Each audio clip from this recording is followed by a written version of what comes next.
Welcome to Rants TV. Hi guys, nandito po tayo ngayon sa Marikina Bayan in Marikina City. Please samahan niyo po akong mag-update dito sa ongoing construction ng flood control project dito sa kahabaan ng Marikina River. At ito na po yung mga nakikita natin. Ito po yung update natin today, January 12, 2026. Last update po natin dito ay 2 months ago at ito na po ang development niya. Ang laki na po ng improvement.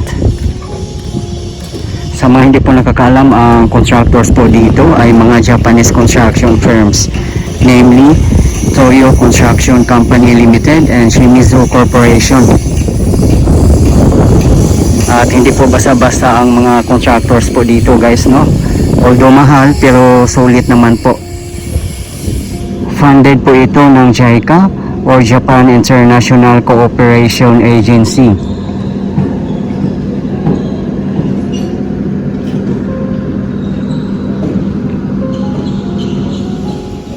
Yung base sa mga previous comments ng mga videos natin, prefer na po ng mga kababayan natin na mga Japanese construction firms or Korean construction firms na gagawa ng mga flood control project natin at iba pang mga malalaking project, kasi nawala na po sila ng tiwala sa mga local contractors dahil po sa corruption ng DPWH. Kaya mas gugustuhin na po nila ang mga foreign contractors even though mas mahal siya kaysa mga local contractors.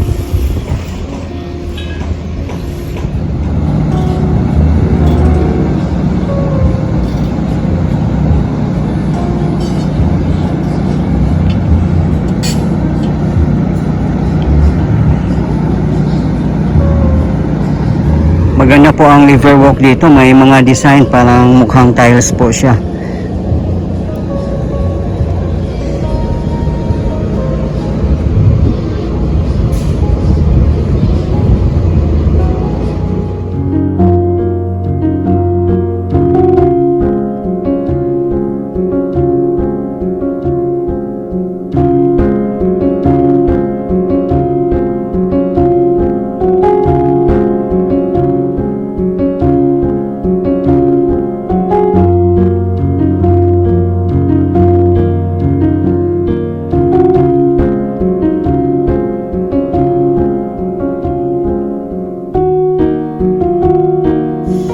Ayan po si Marikit, nakatayo pa rin po dito.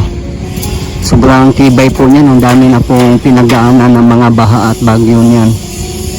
At ang tibay po niya. Ayan po ay isa sa mga iconic structures dito sa Marikina River Park.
Marami na po palang mga coffee shops and restaurants nakabukas dito sa Marikina River Parks.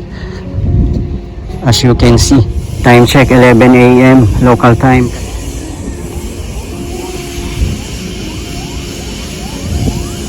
Nanumbalik na po ang sigla dito sa River Parks. Napakaganda po dito magpa-relax sa bandang hapon or during sunset kasi hindi na po mainit.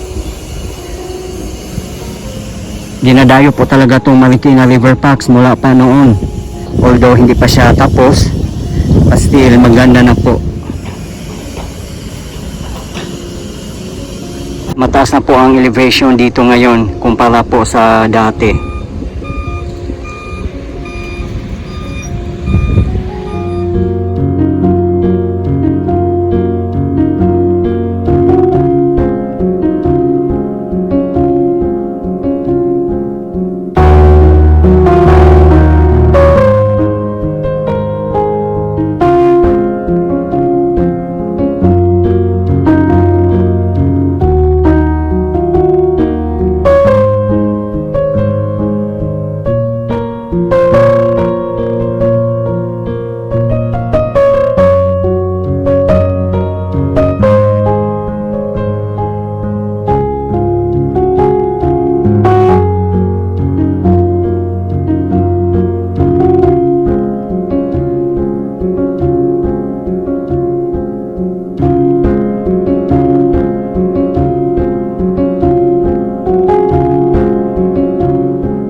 Last time na nag-update po tayo dito ay hindi pa po nagagawa at ngayon po ay nasisimulan na po nila. Bawal na po tayong pumunta dyan sa construction site. Pati din po sa kabilang site sinimulan na rin po nila. Sa mga hindi po nakakalam, kabilaan po itong flood control project dito sa kahabaan ng Marikina River.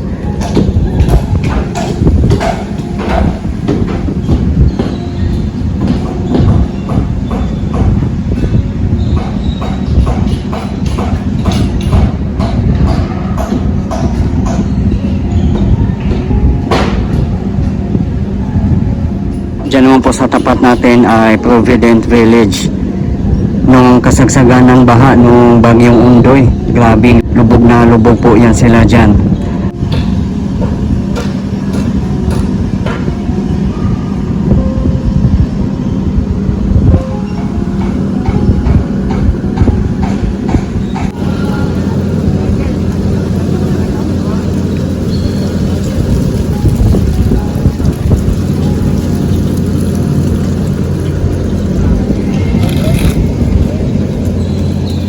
makikita po natin dito na marami po tayong mga kababayan na mga workers, kahit Japanese construction firms, pero yung mga workers po dito ay mga Filipino din. Siguro yung mga bosses nila like engineers at iba pa ay mga Japanese.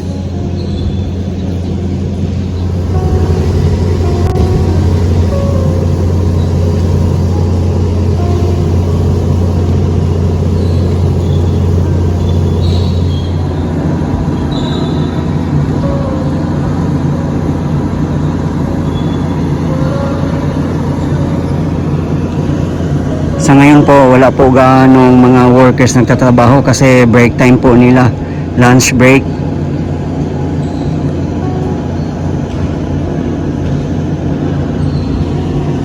Kitang-kita po talaga natin dito na mukhang matibay ang pagkagawa at ginagamitan po nila ng makapal na pile sheet at may kasama pa pong I-beam. At yung pinaka-river wall nila ay napakakapal din po.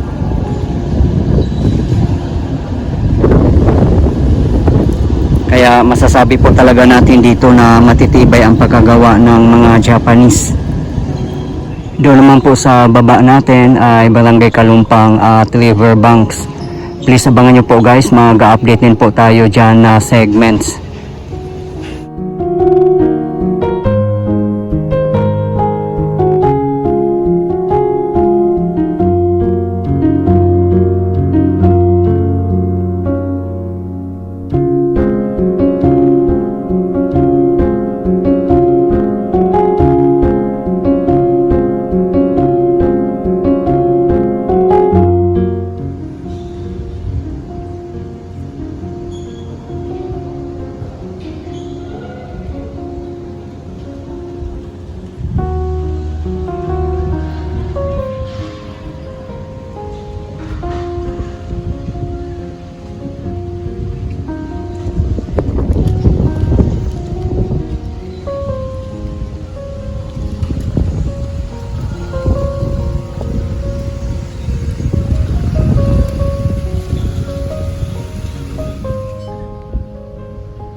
Makikita po natin dito na napakataas ng pader nila at ang kapal po. Siguro nasa 20 feet po ang taas niyan.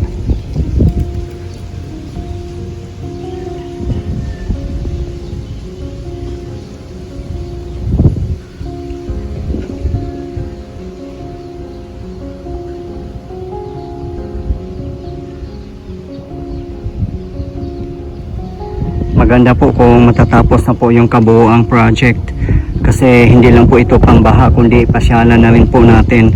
Magkakaroon po dito ng esplanade, river parks, bike lanes at mga kainan, of course. Kaya perfect po dito mag jogging, biking, walking. Sulit na po. Kaya dapat lang po talaga na makakaroon dito na napakatibay na flood control project. Kasi flood prone area po itong Marikina at mababa po kasi dito. Kahit doon sa tapat natin sa may Provident Village area ay marami na rin pong mga workers nagtatrabaho doon.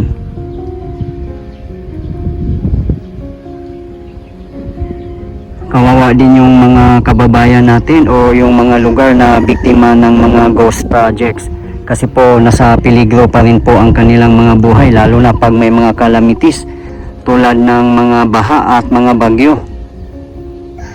At sana nga po guys, no, maayos na po ang lahat at managot na ang dapat managot. Aware naman po tayong lahat sa massive corruptions ng DPWH.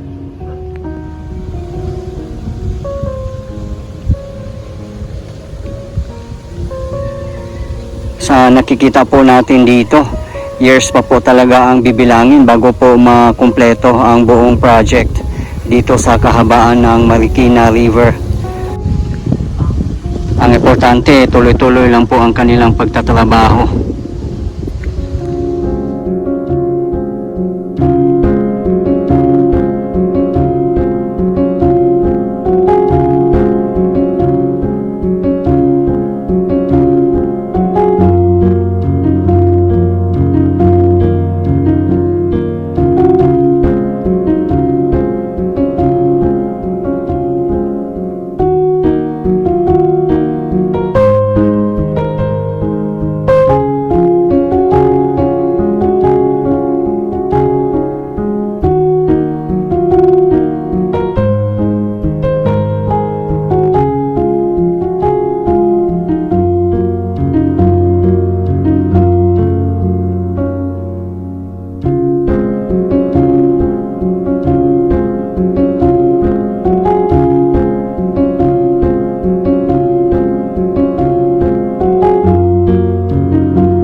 Okay guys, ito po yung latest update natin ngayon dito sa ongoing construction ng flood control project dito po sa Marikina Bayan in Marikina City as of today, January 12, 2026. Maraming salamat po sa patuloy yung suporta at panonood ng aking mga videos. I really appreciate po at hindi po ako magsasawang i-update kayo lalong-lalo na po sa mga government infrastructures. Mabuhay ang Pilipinas! Okay guys, thank you for watching and keep safe everyone.